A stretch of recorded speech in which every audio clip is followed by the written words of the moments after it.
Of matter.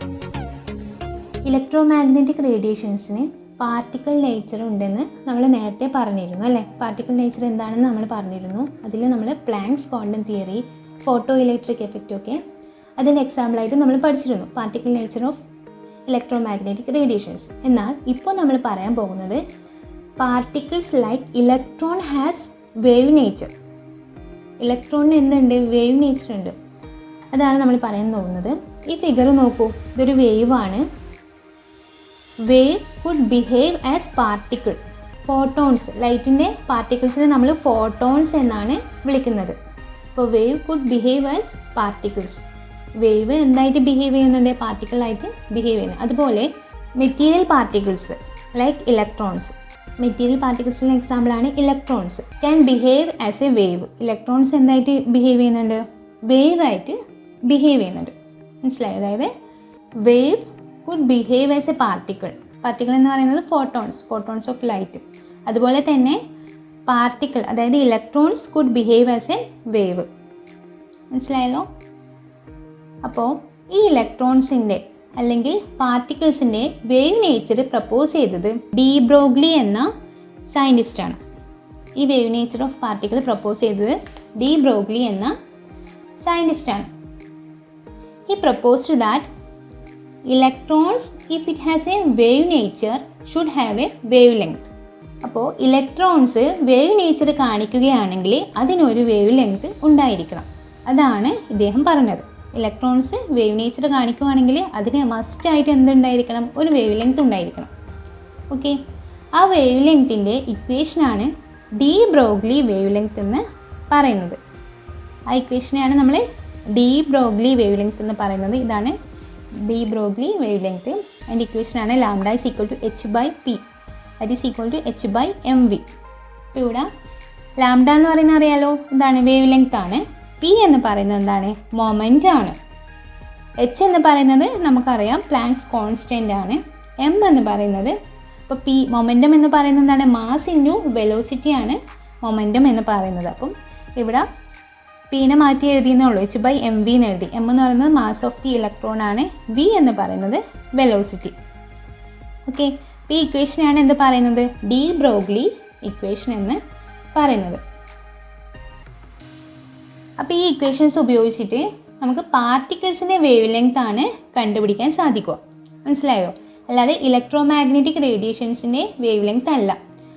അതിന് വേറെ ഫോർമുലയുണ്ട്, is equal to H nu. നിങ്ങൾ നേരത്തെ പഠിച്ചിട്ടുണ്ട്. Where nu is equal to എന്താണ്? C lambda. ആ ഇക്വേഷൻ വെച്ചിട്ടാണ് ഇലക്ട്രോമാഗ്നറ്റിക് റേഡിയേഷൻ്റെ വേവ് ലെങ്ത് നമ്മൾ കണ്ടുപിടിക്കുന്നത്. മനസ്സിലായോ?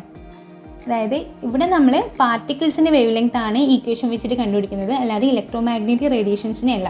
ഇലക്ട്രോമാഗ്നറ്റിക് റേഡിയേഷൻസിൻ്റെ വേവ് ലെങ്ത് നമ്മൾ കണ്ടുപിടിക്കുന്നത് is equal to H nu എന്ന ഇക്വേഷൻ നമ്മൾ പഠിച്ചിട്ടുണ്ടല്ലോ. അതിൽ നിന്ന് നമുക്ക് എന്ത് കിട്ടി? ന്യൂ കിട്ടി അല്ലേ? Nu is equal to c lambda എന്ന് കിട്ടിയിട്ടുണ്ട്. അപ്പം ഇത് വെച്ചിട്ടാണ് നമ്മൾ ഇലക്ട്രോമാഗ്നറ്റിക് റേഡിയേഷൻസിനെ വേവ് ലെങ്ത് കണ്ടുപിടിക്കുന്നത്. പിന്നെ particles, even large particles also have wave nature എന്നാണ് ഡി ബ്രോഗ്ലി പറയുന്നത്. അപ്പോൾ according to de Broglie large പാർട്ടിക്കിൾസും വേവ് നേച്ചർ കാണിക്കുന്നുണ്ടെന്നാണ് ഡി ബ്രോഗ്ലി പറയുന്നത്. കാരണം എന്താണ്? കാരണം ഇതാണ്, ലാർജ് പാർട്ടിക്കിൾസ് എന്ന് പറയുമ്പോൾ ലാർജ് മാസ് അല്ലേ. അപ്പോൾ h/mv എന്നാണല്ലോ വേവ് ലെങ്ത് കാൽക്കുലേറ്റ് ചെയ്യുന്നത്. അപ്പോൾ മാസ് വളരെ കൂടുതലാണെങ്കിൽ ലാംഡ വളരെ ചെറുതായിരിക്കും. So you cannot detect the wave properties. അത്രയും ചെറുതാണ്. അപ്പോൾ ഡി ബ്രോഗ്ലി എന്താ പറയുന്നത്? ലാർജ് പാർട്ടിക്കിൾസിന് എന്തുണ്ട്? വേവ് നേച്ചർ ഉണ്ടെന്നാണ് ഡി ബ്രോഗ്ലി പറയുന്നത്. പക്ഷേ അതിൻ്റെ വേവ് പ്രോപ്പർട്ടീസ് നമുക്ക് ഡിറ്റക്റ്റ് ചെയ്യാൻ സാധിക്കില്ല ലാർജ് പാർട്ടിക്കിൾസിന്. അതെന്തുകൊണ്ടാണ്? ലാർജ് പാർട്ടിക്കിൾസ് എന്ന് പറയുമ്പോൾ അവർക്ക് എന്തുണ്ടാവും? ലാർജ് മാസ് ഉണ്ടാവും. അപ്പം വേവ് ലെങ്ത് കണ്ടുപിടിക്കുന്നത് എങ്ങനെയാണ്? Lambda is equal to h/mv വെച്ചിട്ടല്ലേ. അപ്പം മാസ് കൂടുതലാകുമ്പോൾ ഈ ലാംഡ വേവ് ലെങ്ത് എന്ന് പറയുന്നത് വളരെ ചെറുതായിരിക്കും. മാസ് കൂടുമ്പോൾ വേവ് ലെങ്ത് കുറയും, വളരെ ചെറുതായിരിക്കും. So you cannot detect the wave properties. Okay, അത്രയും ചെറുതായിരിക്കും അത്. പക്ഷേ സബറ്റോമിക് പാർട്ടിക്കിൾസ് ലൈക്ക് ഇലക്ട്രോൺസ് എന്ന് പറയുന്നത്, സബറ്റോമിക് പാർട്ടിക്കിൾസ് ആയ ഇലക്ട്രോൺസ് എന്ന് പറയുന്നത് വളരെ ചെറുതായതുകൊണ്ട്, ഇലക്ട്രോൺസ് എന്ന് പറയുന്നത് എന്താണ്? വളരെ ചെറുതാണ് അല്ലേ. അപ്പോൾ അവരുടെ മാസ് വളരെ കുറവായിരിക്കും.